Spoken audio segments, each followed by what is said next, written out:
Bom dia pessoal, aqui eu tô falando José e eu tô gravando isso aqui separado do vídeo. Provavelmente eu vou gravar bem rapidão aqui porque eu não sei quanto tempo eu deixo o vídeo, deve ter ficado um minuto alguma coisa. Então eu vou gravar um minuto de voz no máximo e depois eu vou colocar isso aqui no vídeo. Uma editação básica, vai ficar bem estranhão. Mas eu tô colocando aqui pra mostrar pra vocês Ai, droga! O Minecraft Pocket Editor 0.12.1.8. Muitas desculpas, mas tá difícil as coisas aqui. Tipo, se eu gravo no celular que eu tô usando, tá uma bosta o recordinho, tá uma merda. Se eu gravo em alta definição, o áudio trava, sai tudo, não dá. Se tiver algum gravador de tela podendo me recomendar, por favor, me recomendem nos comentários se você tenha gostado.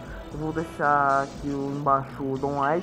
Não esqueça de se inscrever, compartilhar, curtir, por favor, e comentar aqui embaixo o que vai dar. Eu vou ver se eu consigo arrumar. Muito obrigado e falou, pessoal.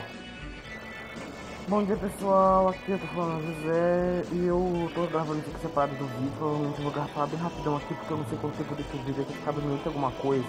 Então eu vou gravar um minuto de voz no máximo e depois eu vou colocar isso aqui no vídeo. Uma editação básica, vai ficar bem estranho.